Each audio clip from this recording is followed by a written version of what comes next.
एक महाशय का एक प्रश्न है, हम कैसे जाने कि हम कहाँ हैं, हमारा कितना उत्थान हुआ है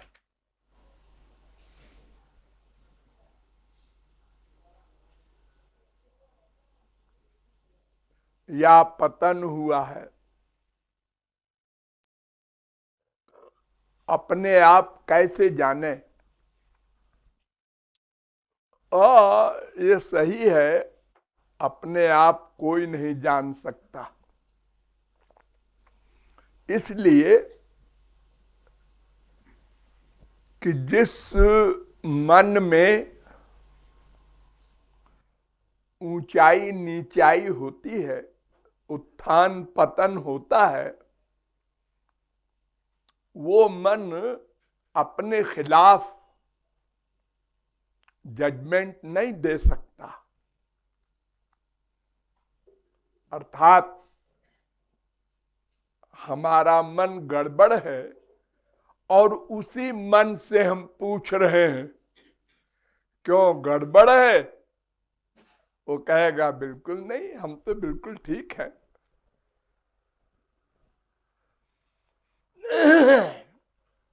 ये तो भगवान और महापुरुष जान सकते हैं कौन कहाँ है, लेकिन थोड़ा बहुत आइडिया फिलॉसफी के द्वारा हो सकता है और वो होना चाहिए, सबको नापना चाहिए।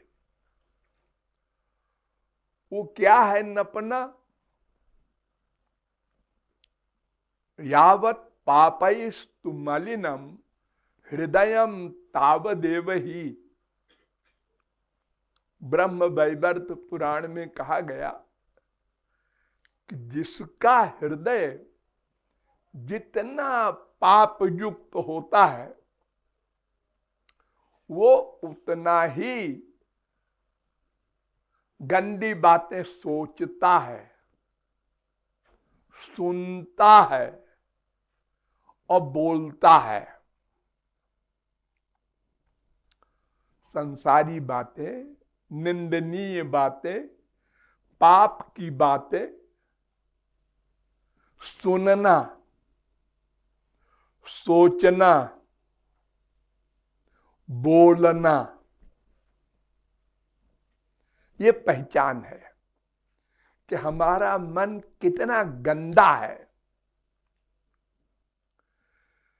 पहली बात तो हम दूसरे में दोष देखने की सोचते हैं, बस पक्का प्रमाण कि हमारा मन पाप युक्त है।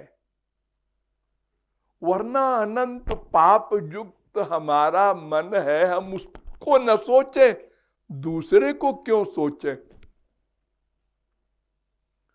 दूसरे के प्रति अगर गंदी भावना हुई, दोष भावना आई, तो इसका मतलब तुम निर्दोष हो, और निर्दोष भगवत प्राप्ति के पहले कोई नहीं। फिर तुम्हारे मन ने क्यों सोचा दूसरे में दोष? सोचा, ये इसके पास बार बार जाता है। अगर हमारा मन पवित्र है, अच्छी लाइन में है, भगवत विषय में है, ये सत्संग करने जाता होगा। अगर हमारा मन पाप युक्त है, नहीं, कुछ कैरेक्टर खराब लग रहा है इसका, पहुंच गया वहीं।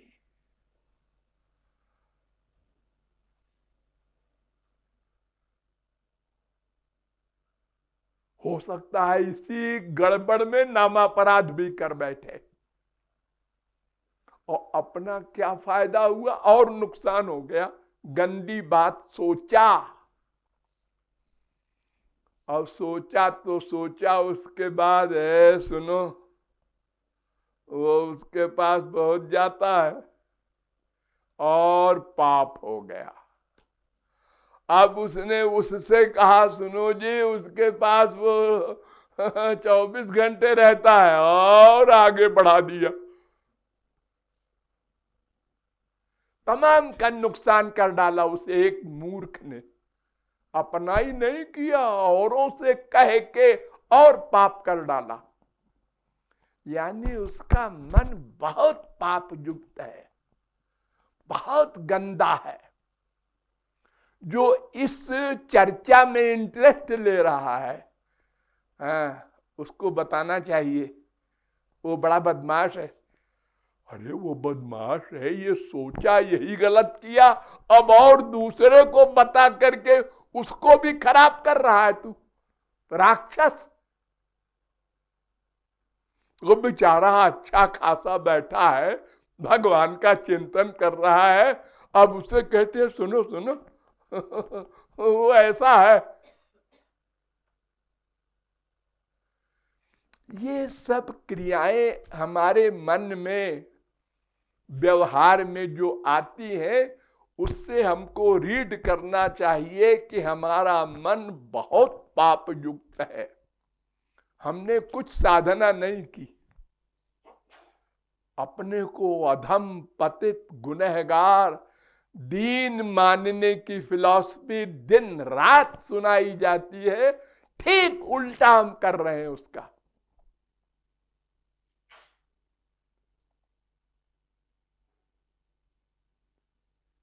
हमारा मन एक बर्तन है, एक गंदा कपड़ा है तमाम जन्मों का। हमको उसे साफ करना है। साफ करने के लिए निर्मल पानी चाहिए, और निर्मल पानी माने भगवान और गुरु। ये दो निर्मल हैं, इनको लाओगे जितनी बार, मन की गंदगी शुद्ध होगी। और अगर गंदी बातें लाओगे मन में तो और गंदा होगा। बड़ी सीधी सी बात तो है। तो 5 मिनट सोते समय सब लोग सोचा करो, आज हमने गंदी बात कहां कहां सोची, क्यों सोची। दूसरे में गंदगी सोची, इसका मतलब इतना अधिक गंदा मन है हमारा कि हमको फुर्सत है दूसरे की गंदगी सोचने की। और आजा, हमारे मन में अभी कम पाप है।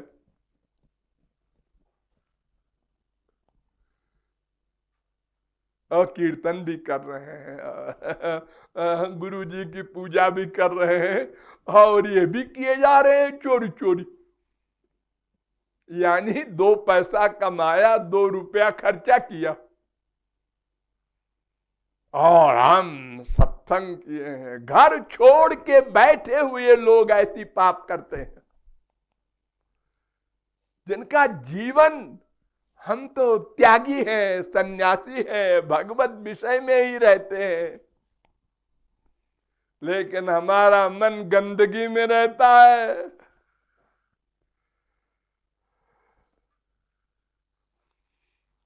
हमारे मन को हर समय ये इच्छा होनी चाहिए, कोई भगवत विषय सुनावे, न सुनावे तो हम खुद सोचें या करें।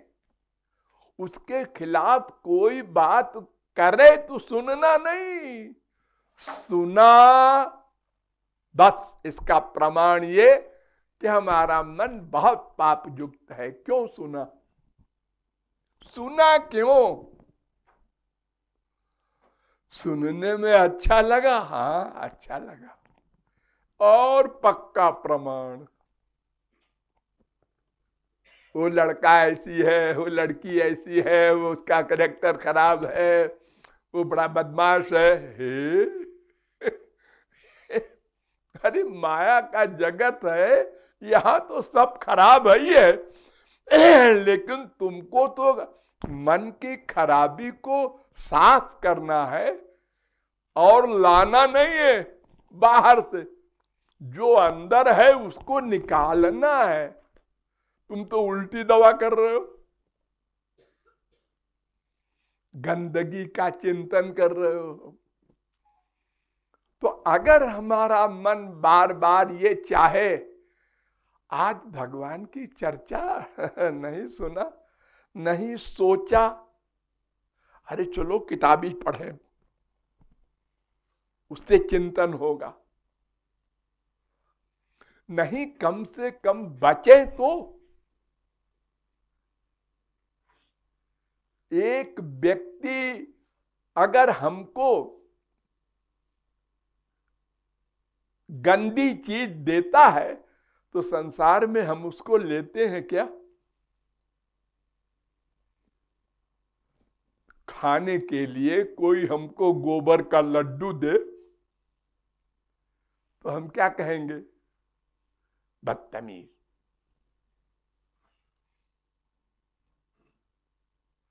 और ये दूसरे की दी हुई गंदगी हम खाए जा रहे हैं ठाठ से।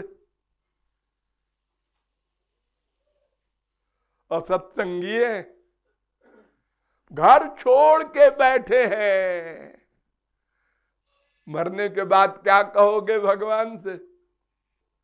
कोई न हमने विषयों पर कंट्रोल किया, न इंद्रियों पर, न मन पर, जबान पर भी कंट्रोल नहीं। जा बाजार में खाया हो, सोचा ही नहीं कभी कि इंद्रियों पर कंट्रोल करना चाहिए। हाँ, 50 तरह की साड़ी और पैंट और कपड़े। कामदेव हो तुम, बड़े सुंदर लग रहे हो तुम, संसार को मोहित करके क्या करोगे?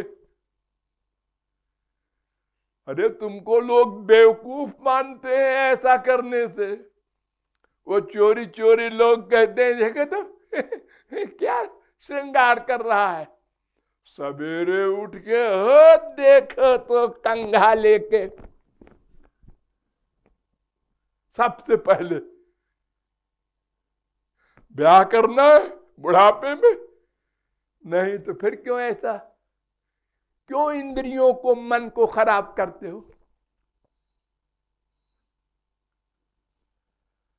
मन की गंदी वासनाओं को, संसार संबंधी इच्छाओं को छोड़ना होगा ना। इतना भी नहीं सुना समझा अभी तक।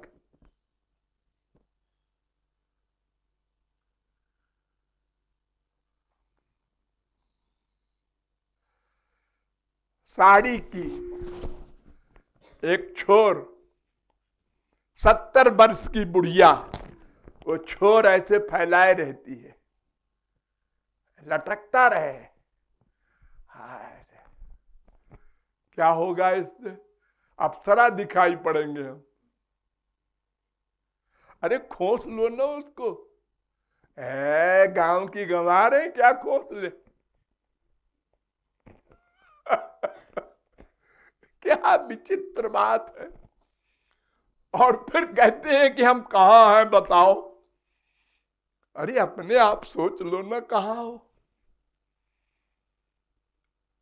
तुमने एक साल में अपनी कमाई से कितना शरीर पर खर्च किया, कितना परमार्थ आत्मा के लिए खर्च किया? लगाओ हिसाब। कितना बाल बच्चों पर खराब किया और कितना भगवान के निमित्त किया। वो भगवान के निमित्त जो कर रहे हो तुम्हारे ही लिए है, वो भगवान के लिए नहीं है। वो तुम्हारा अपना बैंक बैलेंस बन रहा है।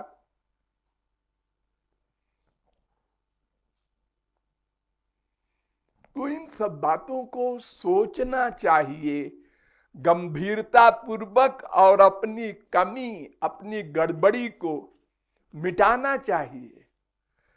धीरे धीरे आज और कम करो इन सब चीजों को, आज और कम करो इन सब संसारी कामनाओं को। संसार को पाके सुख पाने की जो बीमारी है इसको मिटाओ। हाँ, खाना जरूरी है, शरीर चलाना है, कपड़ा पहनना जरूरी है, शरीर को ढकना है, लेकिन ऐसी साड़ी चाहिए, ऐसा पैंट चाहिए, ऐसी शर्ट चाहिए, ये बीमारी मत पालो। 4 पैसे बचा के अपना परमार्थ बनाओ। वो नहीं करेंगे। अब पूछेंगे हमारा मन कहाँ है, हमारी कितनी उन्नति हुई। उन्नति कहाँ हो रही है तुम्हारी? तो 0 में गुणा कर रहे हो तुम। 0 गुणे 0 बराबर 0, 0 गुणे लाख बराबर 0।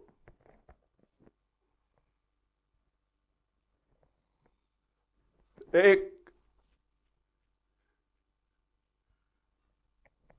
कहानी है, मथुरा में चौबे भांग पीते हैं आज भी। तो भांग के नशे में 10-12 चौबों ने कहा, अरे यार चलो प्रयाग त्रिवेणी नहाने। ने कहा चलो, ने कहा चलो। अब सब नशे में थे। तो एक नाव बंधी थी, घाट पर नाव को बांध देते हैं मल्लाह लोग कि बह न जाए रात को। बैठ गए सब, और वो खेने वाला डंडा भी ले लिया सबने, और रात भर खेते रहे, और नाव बंधी है। तो सवेरा जब हुआ, थोड़ा नशा कम हुआ, तो लोगों ने कहा, अरे यार ये आ गया प्रयाग। लेकिन ये प्रयाग के घाट मथुरा सरीखे हैं, वैसे ही बिल्डिंग है घाट पर।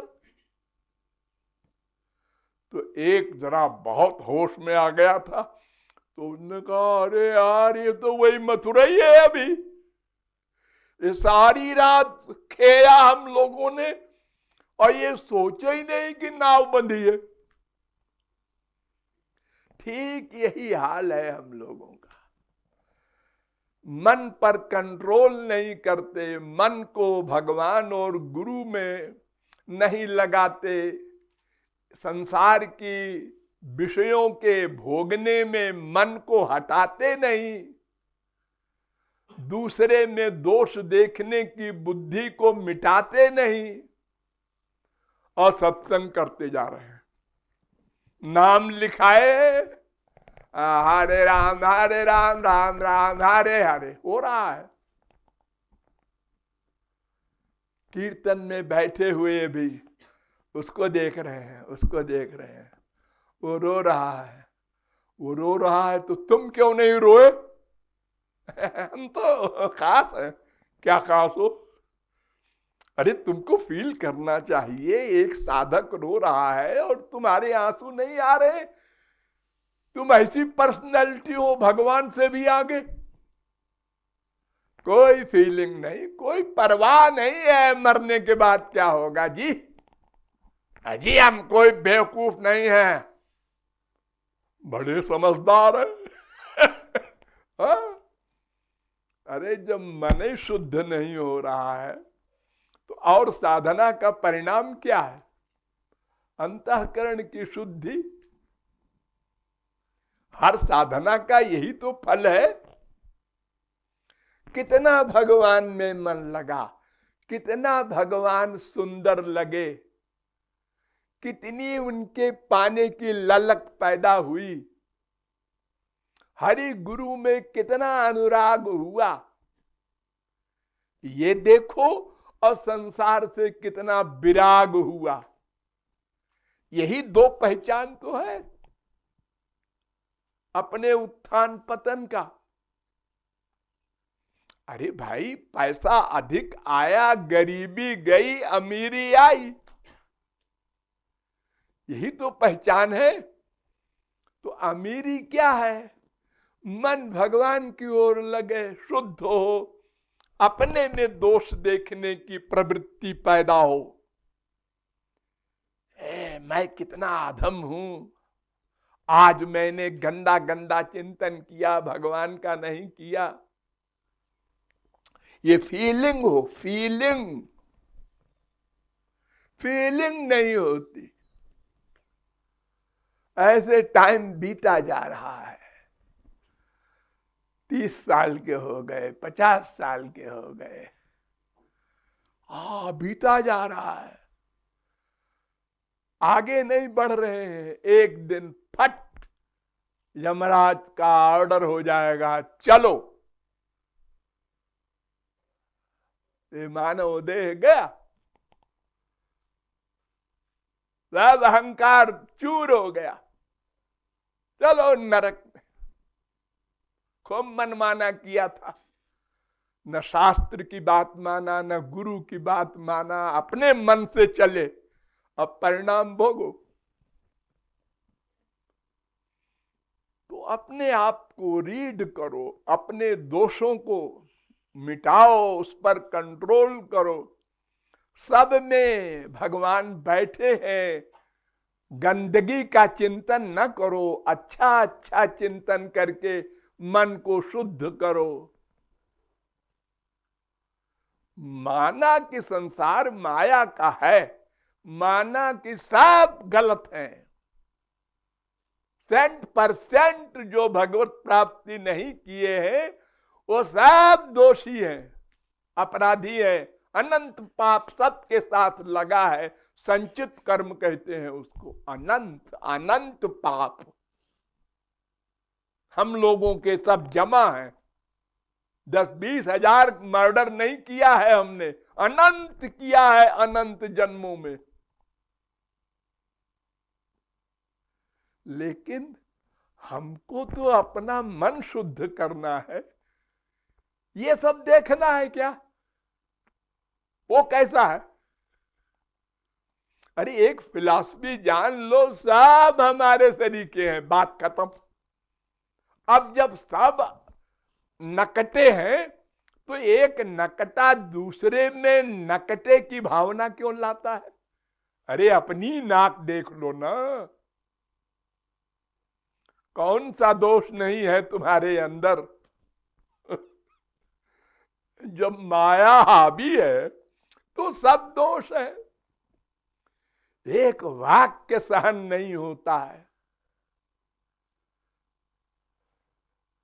गुरु की डांट भी बुरी लगती है। फिर तुम्हारी हैसियत क्या है, कहां हो तुम, अपने आप सोचो। तो सोचो और फील करो और सुधार करो, तो धीरे धीरे डेली आगे बढ़ते जाओगे। दर्जा 1 में जब पढ़ने गए थे तो का की शक्ल भी नहीं जानते थे, बोलना भी नहीं जानते थे, का को पहचानते भी नहीं थे, का कैसा होता है। अब जब लगे रहे, अभ्यास करते रहे, तो एक दिन विद्वान हो गए। संसार की हर चीज अभ्यास से आगे बढ़ी है। ऐसे ही गड़बड़ी को हटाने का अभ्यास और अच्छाई लाने का अभ्यास करो। गड़बड़ी का चिंतन न करो, न श्रवण करो। जैसे सांप को देख के भागते हो, ऐसे ही भागो। अगर कोई किसी की बुराई करे तो हमें नहीं सुनना है, हम भी तो वैसे ही है, क्या सुने उसको। हम कौन दूध के धोए हैं, महापुरुषों के दादा है, जो तुम उसकी बुराई कर रहे हो और मैं सुनूं बैठ के। हमसे क्या मतलब है, वो खराब है कि अच्छा है, हम अंतर्जामी तो है नहीं। और बाहर के व्यवहार को देखकर किसी को पहचानना, ये तो बड़े बड़े महापुरुष गदाधर भट्ट फेल हो गए।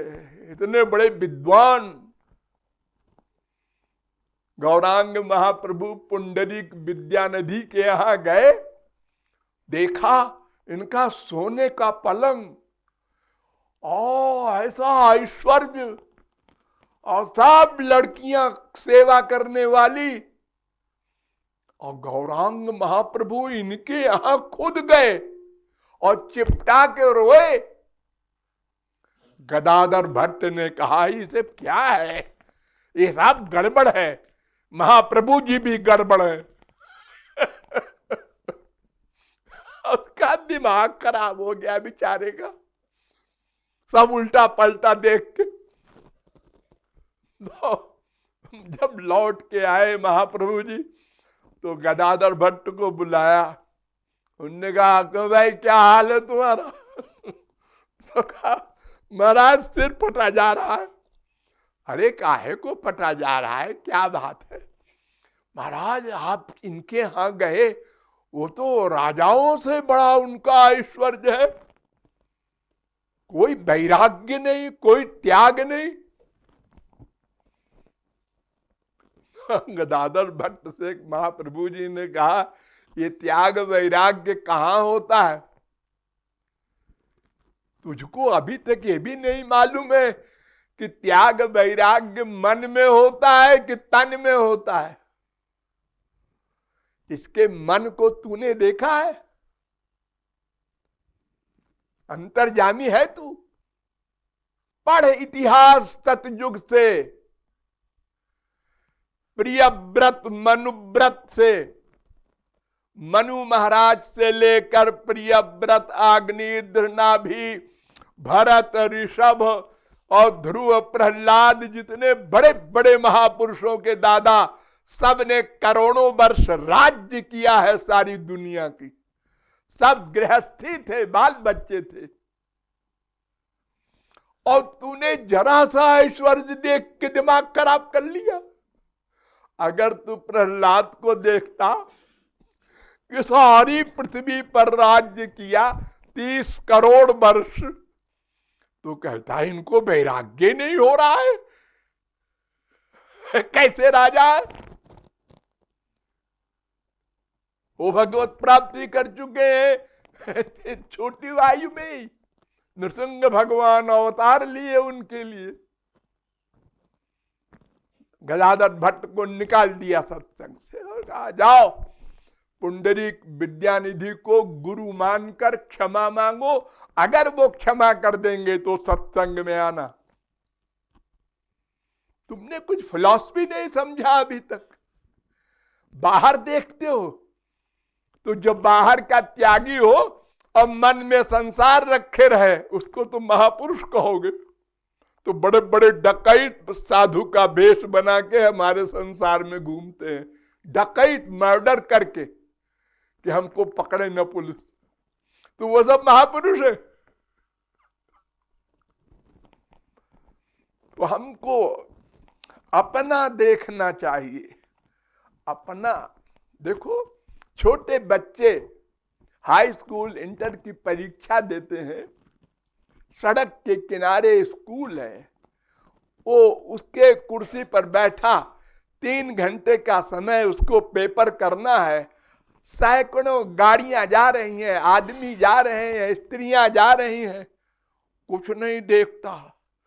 अरे 3 घंटा है, इतना बड़ा पेपर करना है। उसको अपने भविष्य का चिंतन है, फेल हो जाएंगे।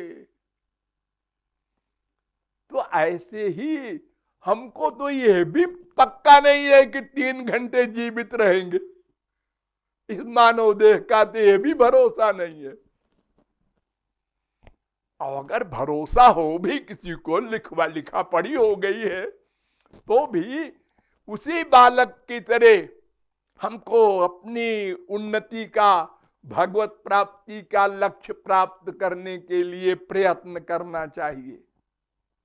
आलस्य, लापरवाही, दूसरे में दोष देखना, पर निंदा सुनना, ये सब गड़बड़ी जो हम करते हैं, इसको बंद करके कमाने कमाने कमाने की बात सोचो।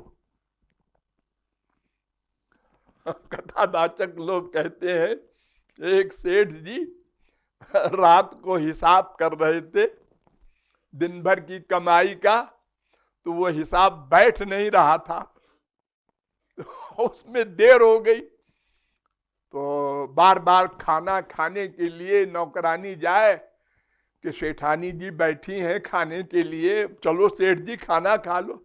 अरे चलते हैं भाई, हिसाब नहीं बैठ रहा है। फिर हिसाब करे, फिर हिसाब करे, 12 बज गए। तो सेठानी ने कहा ऐसा करो कि थोड़ी सी खीर ले जाओ, मुंह में लगा दो इनके, तो जब मीठा लगेगा तब याद आएगी खाना खाना चाहिए। तो नौकर गया, उसने सेठ के मुंह में थोड़ी सी खीर लगा दिया, जाके बेसन में हाथ धो के, मतलब खा चुके, जाओ जाओ जाओ तुम लोग जाओ, हमारा हिसाब नहीं ठीक हो रहा है। ऐसे वो लखपति करोड़पति बनता है लोभी व्यक्ति।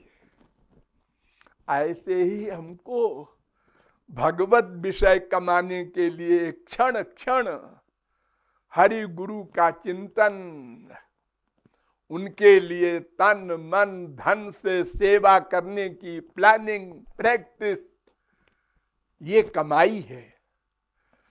संसार संबंधी तन मन धन का कम से कम उपयोग हो, जितना आवश्यक है बस उतना हो, उससे अधिक नहीं।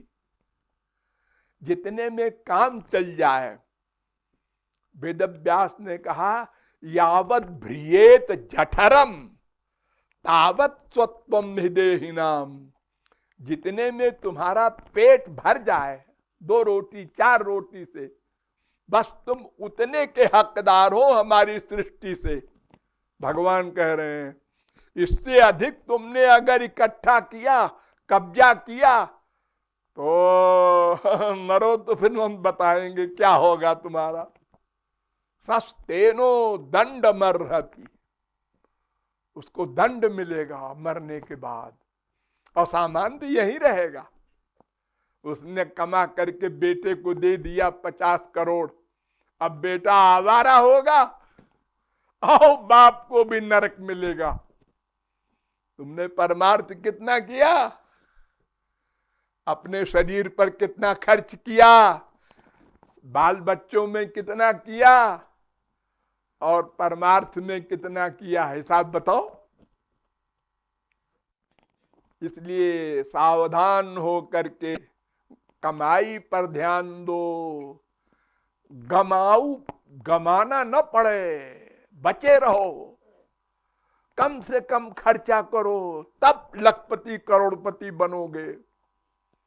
कम से कम संसार में व्यवहार करो, और गलत व्यवहार तो होने ही मत दो।